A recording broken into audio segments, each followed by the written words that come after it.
Good afternoon, guys, and welcome. You're watching Comic Con Africa 2020. I hope you guys have had a great weekend with us. I know I have. And next up, we have the amazing Todd Haberkorn. Hey, Hello. hey, Here how I you am. doing? What's happening, bro? I knew this day would come. I knew one day I would be faced with my favorite accent in the world. It's the one accent that scares me actually. When I get auditions for roles that involve the South African accent, I run. I don't do it. It scares me. I am truly intimidated by the accent because it's like it's like one of the raccoons that I feed in my backyard. I can't catch it, but I like it. that, So that, it's a pleasure to be here. that wasn't that far off, by the way. Oh yeah. Oh, well, you know what? I could do little bits and pieces. I'm like Freddy Krueger. It's like it's effective when you can see him in just little bits, but if you Right. see him in full daylight, it's you're a dude with the glove on. What's going on? What is going on over here? I have never been to this part of the world. I want to go. So thank you for bringing me as close as I can be right Oh, now. you're so welcome, dude. And we'd love to have you next year. Hopefully, when everything opens up, we'd love to have you in South Africa.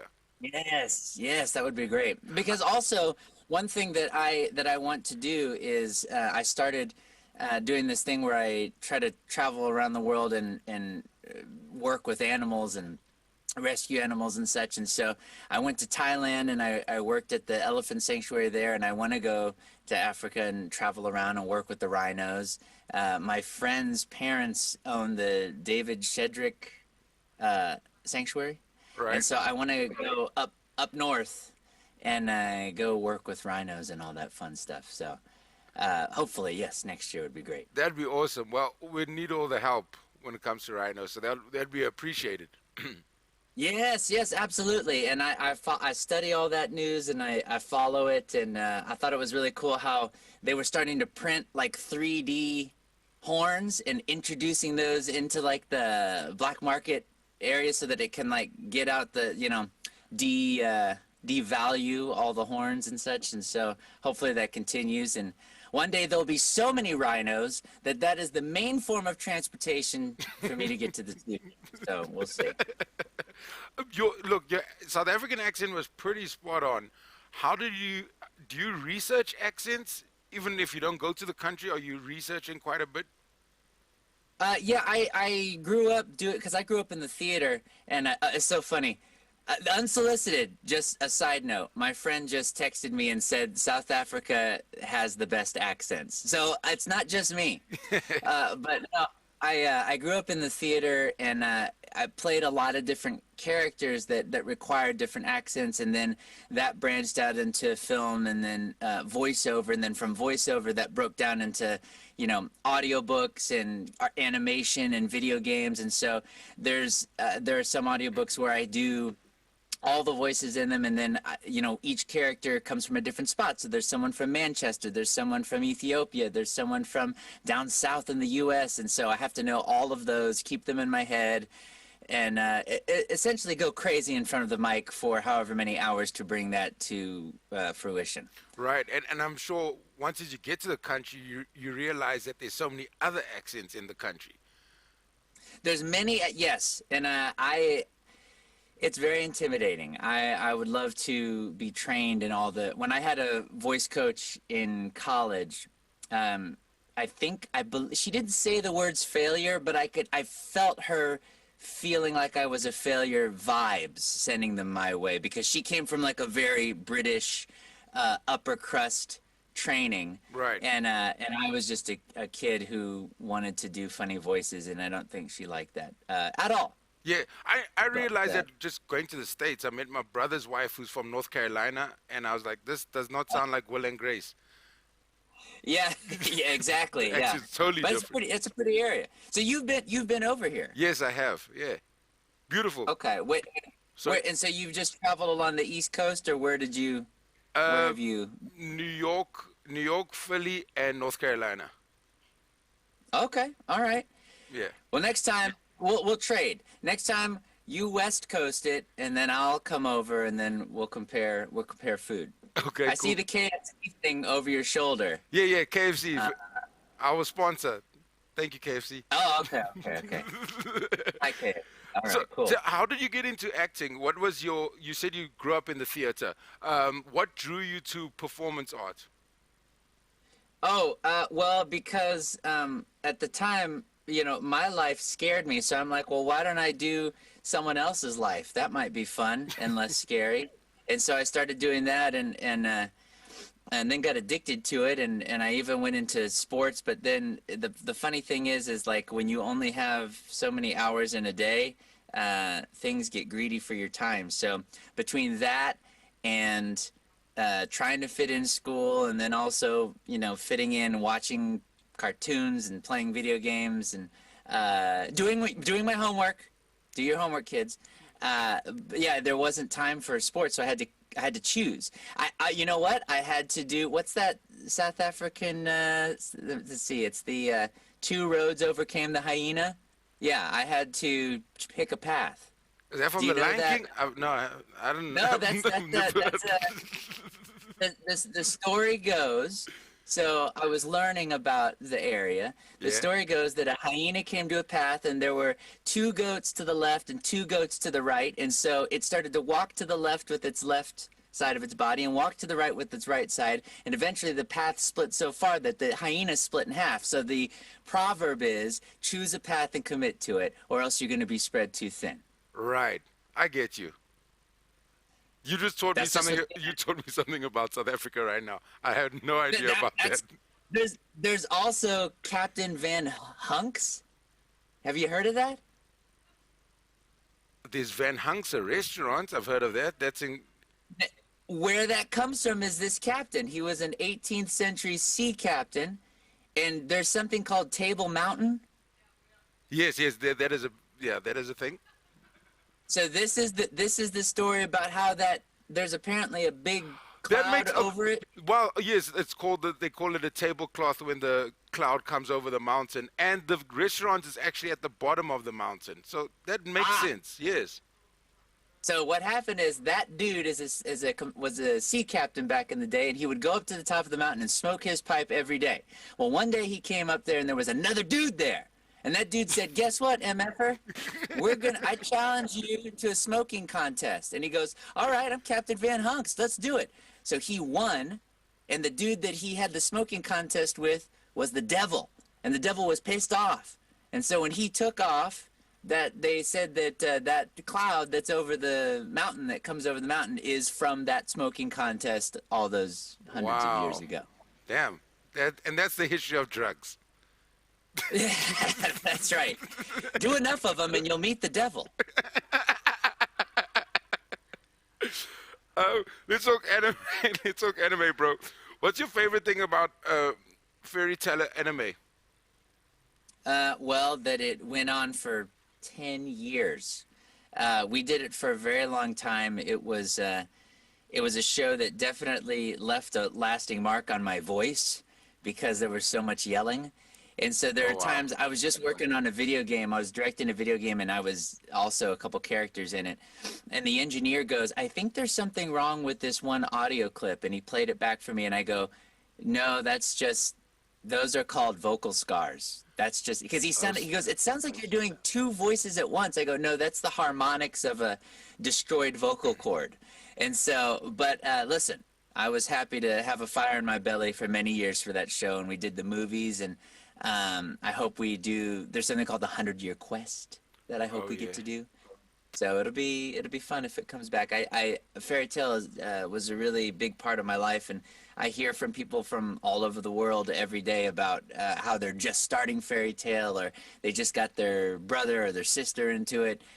So it's very impactful for me. What was the transition from live performance and film to voiceover artist? Was it did Oh you my God. was that the plan, or did you just kind of find yourself in the studio? Well, the hours are better. I mean, when I'm on set, that's for like 15 hours a day. Right. And voiceover isn't always that. Sometimes it is. I did just record 24 hours straight. I don't recommend it, or else you will think you're seeing Captain Van Hunks. But the transition was not something that I chose. It just like I came out to LA to do on camera stuff, and voiceover just kept saying, yeah, well can you just come over here and do one more VO thing for us, and then we'll let you go do on camera. And I'm like, okay, VO career, but I want to do on camera. And they're like, yeah, we hear you, just one more thing. And then that was a couple of years ago, so it's been a minute. Look, Attack on Titan received rave reviews. Can you tell us what we can expect from season 5?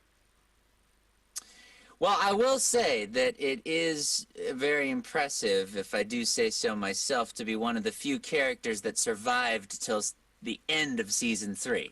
I just have to go on record and say that. In terms of how the show is going to progress from here, I mean, listen, you're talking about giant, naked, man-eating things. Anything's possible. KFC could be in season 5. We don't know. You just said you did a whole 24-hour recording session. Do you ever feel like fatigued by it? I see you drinking something hot. Are you always drinking something hot for the throat? Lots of honey and ginger? I should be drinking something hot all the time. I have a cup of coffee every other day. I have 1 cup. Because that's, speaking of drugs earlier, I see so many people that, like, they go, ooh, I went 2 days without coffee. And I'm like, okay. But it's like a huge drug here. So, like, is coffee, I mean, I assume that it's also very big. South Africa is actually known for their wineries. Yes. But I didn't know if you also have badass coffee. Coffee is definitely growing in this country. It's a big thing. The hipsters have done quite a bit with the advertising of coffee. Oh, okay, right on. Okay. Yeah. So how many Starbucks are there within a 1 mile radius? 1 kilometer radius? Probably 1. Or That's less. okay. Yeah. It's not as definitely not as much as the States, but we have our Starbucks. Okay. Yeah. Okay. Now listen, because you have Starbucks, now it's pumpkin spice season. Yeah. Oh, so that hits you too? Not as much. South Africa, we have lots of gated communities, so doing Halloween, yeah. Halloween it's scary without the Halloween already. Okay. So we won't do that yet. But yeah, it's a big. People have tried doing trick or treating, but I don't think many people stock up with candy in their homes. I had it once in my apartment block, and I literally gave the kids noodles. So yeah, What flavor are we talking? We talking just straight up, Chicken. just base flavor? Oh, chicken flavor, yeah. chicken flavor. So yeah, the one looked grateful. Yeah, chicken is definitely known as the Halloween mascot, so that sounds legit. Yeah, are you a big fan of the Japanese culture? I know doing a lot of anime, and have you been to Japan? I just did a gig for a month there. I did a motion capture gig for an upcoming animated film that'll be out next year. It was interesting because this happened right before the pandemic hit. Yeah. So I actually, my crew and I, we got out of Japan on the very last flight allowed back into LA. Oh wow. And so I was going to stay another week and go see the Sakura Festival with the cherry blossoms, but they were like, listen, you gotta, if you don't get out now, you're staying.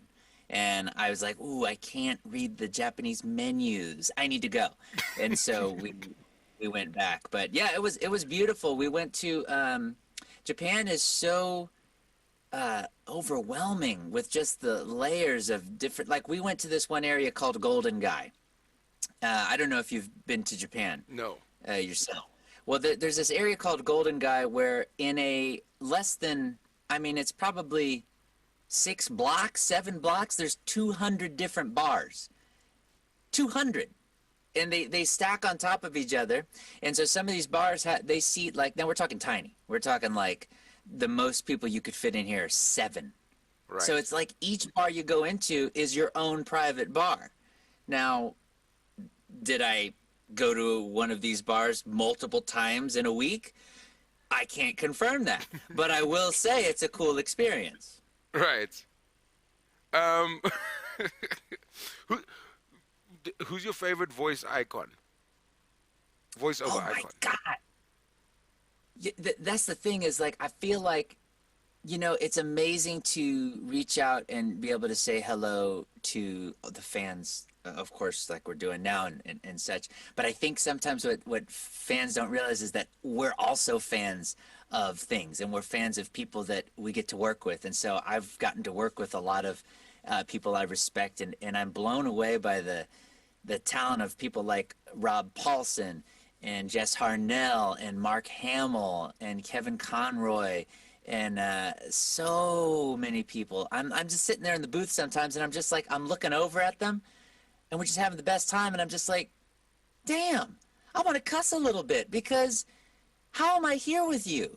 Right. And they're so talented, and a lot of them, most of them, uh, all the people that I mentioned and more are super, super nice, and I am honored to be in the same hemisphere as those people. What So it's there's so many. what would you say is the best advice you received from one of those icons? Well, there's a piece of advice I got from a voice actor named Richard Epcar, who is Raiden in Mortal Kombat and many other things, Batu. He told me when I first moved to LA years ago, I was like, I want to do all the things. I want to see everything. I want to do everything. I want to get to the top of my Van Hunks mountain, tabletop it, and all that fun stuff. And he goes, slow it down. He goes, this is a marathon, not a sprint. And as simple as that is, that's the one thing where I was like, okay, I get it. I'm going to do that. So I've spent my life trying to slow it down and find that nice work-life balance in all things, really. Right. So that was the best advice. Totally. The universe isn't rushing. You are. Like, just chill. Yes.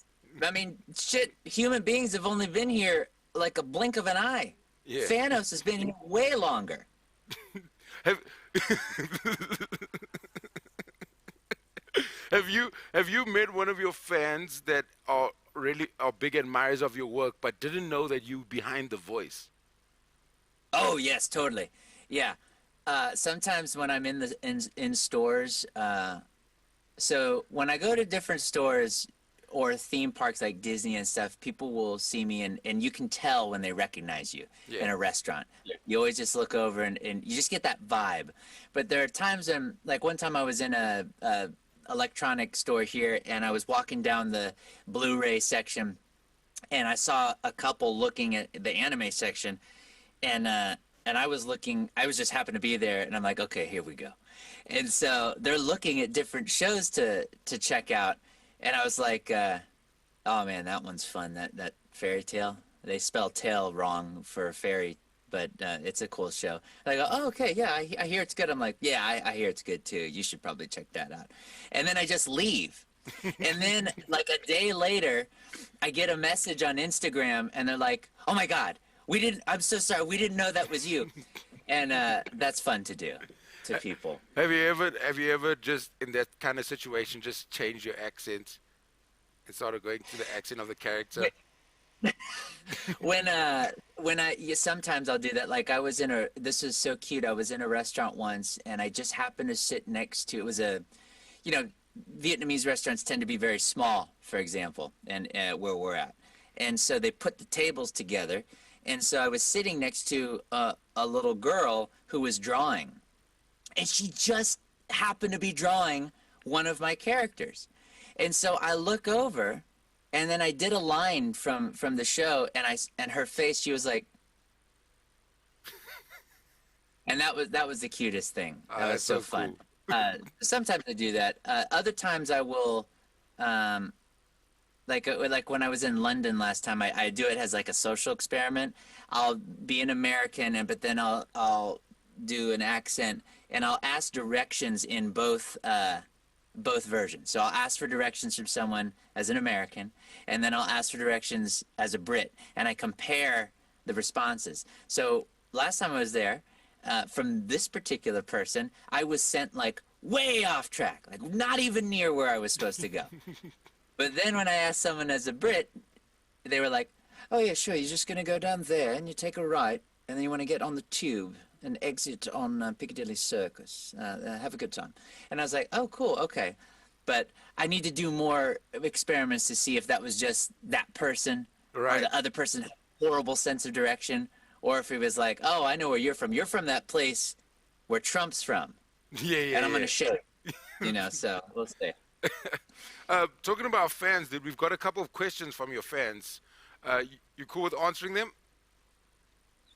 Let's do it. Sweet.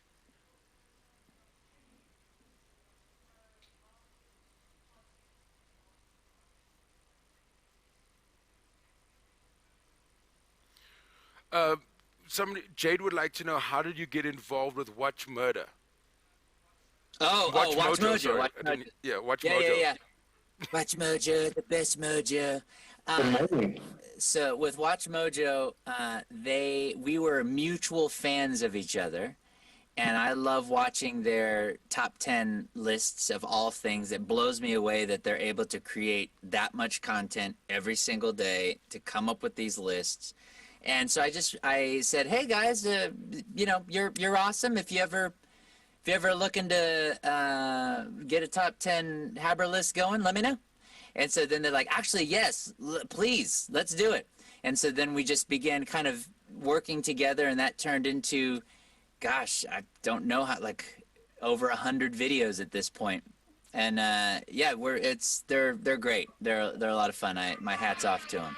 Sweet. Will you be doing any more videos on Watch Can you hear me Mojo? okay, Todd? I'm sorry, 1 second. I have the other link up, and Is that coming let from me- you? I think that's coming from me. Okay, I was like, I've what's got the happening on other- outside? No, okay. I'm still doing the. I'll be right back here. I'll be right back. Okay, cool. Okay. Uh, yeah, let me mute that. Okay. We'll close that. It's all good. There we go. I'm getting to that in a minute. Okay. Not a problem. I know. Anyway, Oh, back to you. Yes, would you be doing more videos on Watch Mojo? Oh, yeah, I think so. You know, the thing is as we're all navigating the everything going on with the world and such, and it's really, we gotta, with the U.S., we just gotta get our stuff under control. And I don't know when that's gonna happen. I don't know how it's gonna happen. Uh, we'll see. I'm always ready. I've been recording from my home studio ever since this started, and so it's been interesting to, like, the commute to work is just upstairs, which is nice. But then Right. it's like, now I feel like I'm afraid to go outside now because I've been inside so long, and so it's like I go upstairs to record, and then I go downstairs and I get my ass whooped in Call of Duty, and then it's just a rinse and repeat. And so I feel like I'm kind of used to that lifestyle now. So I don't know if I can go back outside. Yeah, this is pretty much people's first job back at work outside of their homes. So yeah, we Really? we're taking our precautions, but it's the fourth day, so fourth day we're touching each other now, so it's cool. Yeah, yeah. Well, it's really awesome that you all have put together such an amazing outing for everyone, and that you've put so much effort behind it, and thank you for having me involved. It's Oh, thank it's pretty you. cool to see. Absolutely. Thank you so much. Yeah, yeah. With everything happening, I think right now, like you say, the world needs some joy, and that's exactly what Comic Con is, you know. Yeah, absolutely. I've almost forgot what cosplay is. It's been a minute since we've done these conventions. So, yeah, no, it's really cool to come back and say hi to everybody. Sweet. We have another question from a fan.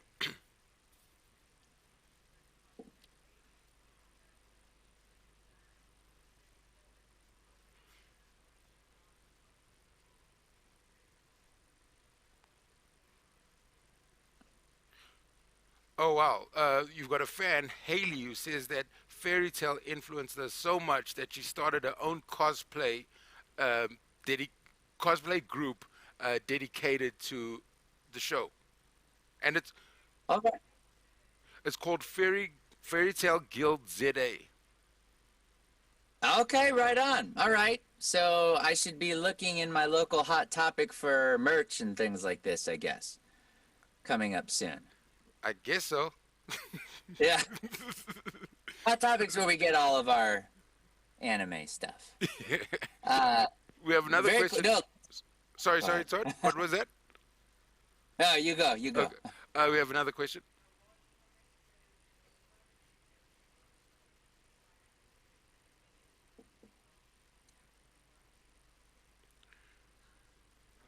Wally Comics says that you're so inspired by the work you do and enthusiastic. Is there any advice that you can give to young and up and coming voiceover artists? Well, thank you. First of all, it's very kind of you. It's awesome to hear. I mean, in terms of just advice,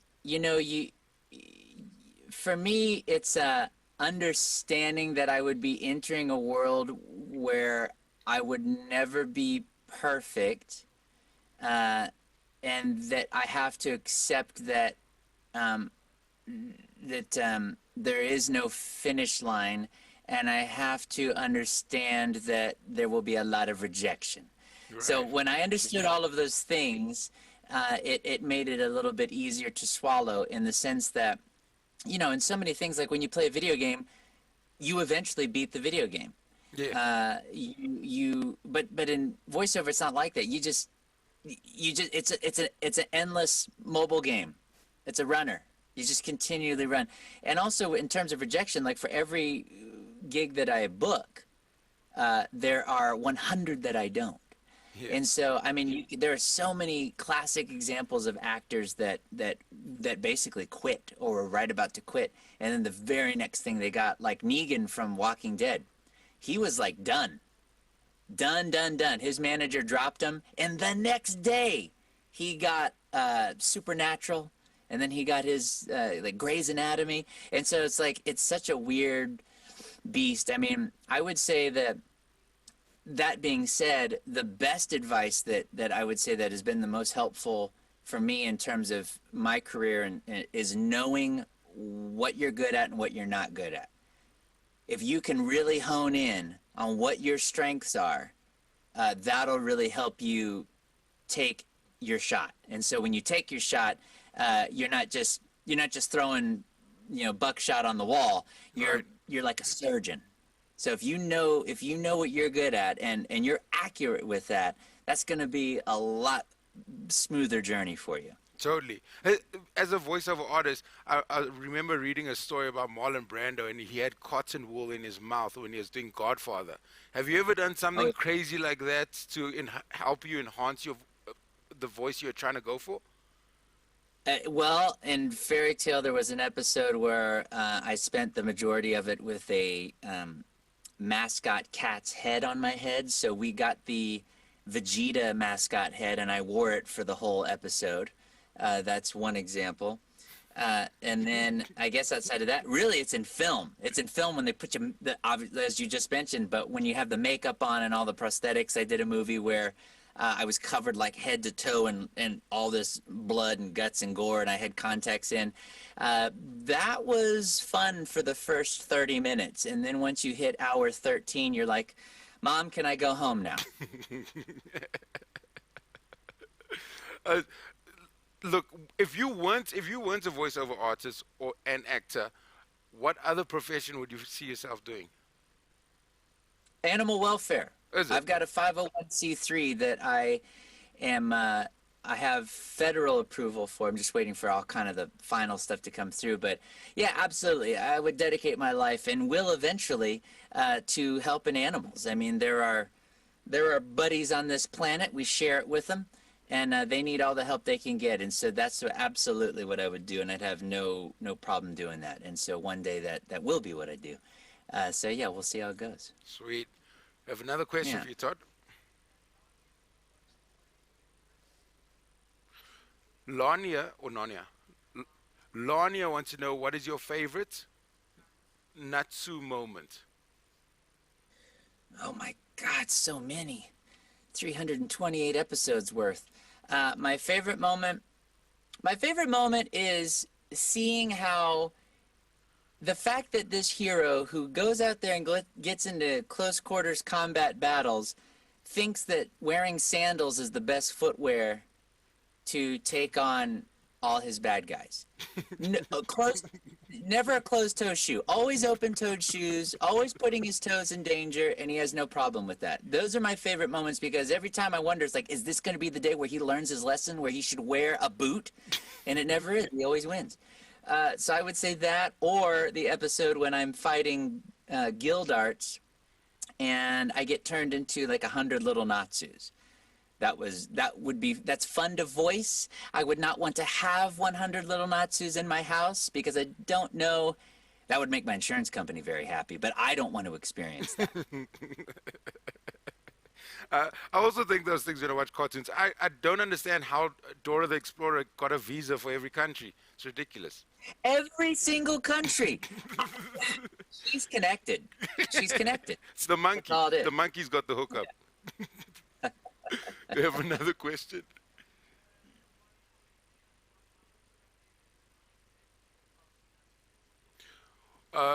Wally asked, how do you get into the mindset of Natsu?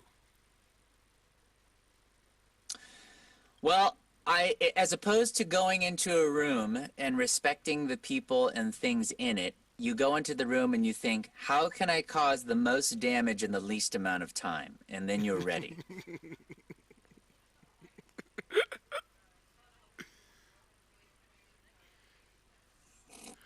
Jessica asked, what has been your favorite character to voice? Well, I mean, it's got to be my man Natsu. If we're going to assume that Natsu is he's it beyond Natsu, I would say it was a lot of fun. I voiced this character in a show called Sergeant Frog, and that actually coincidentally also had around 328 episodes, but I think that it came out just a little too ahead of its time. Right. Because animation and cartoons in the States weren't really in this fast-paced, quick reactionary mode that they're in now with like Teen Titans and Phineas and Ferb and all of those cartoons. It came out before that switch, and so people were kind of like, "What is this?" The folks that know about it love it, and then if you're not in that group, you don't know about it. Yeah. So if you don't know, now you know. Right. We have another question for you.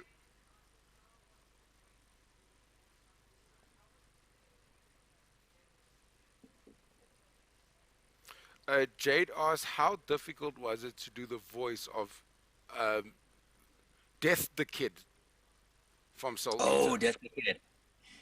Death the Kid was a lot of fun because I was told about that show at a restaurant when I was out to eat with Funimation, and they were talking about this new show coming, and they're like, "Oh, you should definitely try to get try to get in on this show called Soul Eater. There's a character that we think would be perfect for you. He rides a skateboard. He's the son of death." And I'm like, I don't ride a skateboard, never have. Why would you think that's something that I would do? But okay. And so I kept my eye out for this character, and I auditioned for it, and they didn't hate it, and they let me come in and do it. In terms of the little quirks that character has, like his obsession with symmetry, that's a big thing in Japan. Symmetry is like one of their things. It's so clean there, by the way. Like, there's no trash anywhere, and there are no trash cans. You carry your trash with you. Oh, wow. Until you get to a place that has a trash can. But so it wasn't that it was hard to do because like that the kid goes from like these quiet moments to these like really incendiary, explosive moments, and I just think about I channel my dad. And he was like that. He was like a little firecracker, always lit firecracker. And so I'm like, this is for you, Dad. in a Right. weird, morbid way. What would you say is more difficult, doing voiceovers for a game or anime? Uh, there are different challenges. So for anime, you have to match the picture. So the performance is a certain aspect of it is done, and so you have to then not only replicate the energy of the actor that you're replacing the voice for, you also have to fit it in a certain amount of time and keep in mind all of the changes in the animation, especially because it's animation. It's like they're talking really quietly, then they get big, and then they're on the top of a building, and then they're underground. And like all of these things can happen in a second, like with a show called Hitalia, where I played this character named Italy, and he was all over the place. With video games, about 98% of the time, like when I worked on Destiny 2, all you see is a spreadsheet. You see no footage. Right. Very rarely do I see footage. But it's a spreadsheet, and there's no artwork. You don't know what things look like, where things are going to go, how big is it in the world. So I would say video games are almost harder. And along with original animation, like when we did Transformers, season 2 coming out on Netflix very soon, we didn't see anything. And so it's just the script. And so I don't know where Optimus Prime is when I'm talking to him, or how far away he is, or what he's doing, or is he wearing his going out dress, or is he just wearing his robe? I don't know. And so it really relies on the director at that point. So Right. they're both challenging. We have one more fan question for you, Todd.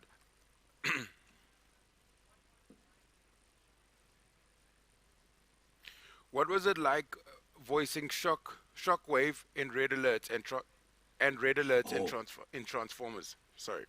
So, it's always so fun to get to be a part of these shows and these properties that I was a fan of.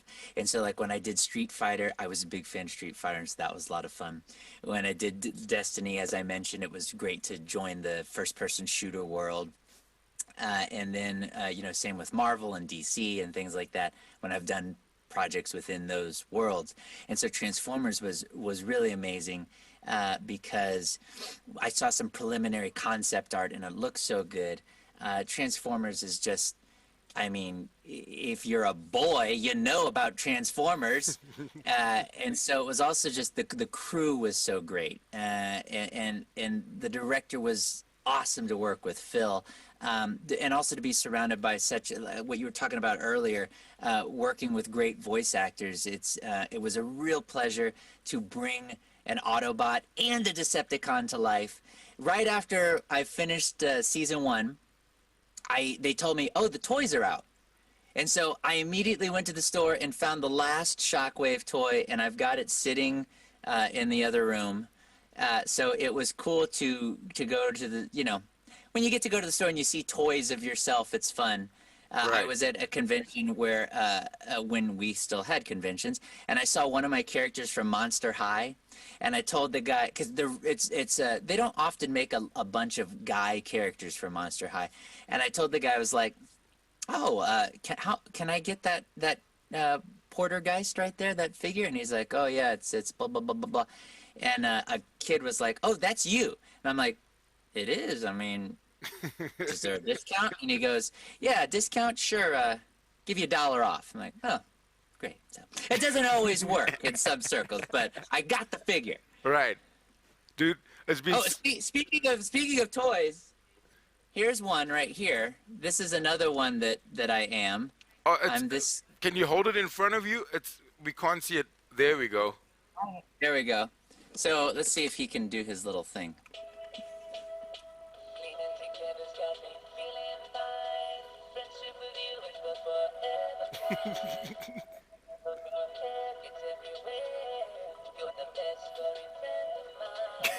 You did not go into this day at this convention and think you were going to be serenaded by a toy cat sitting on top of a Roomba.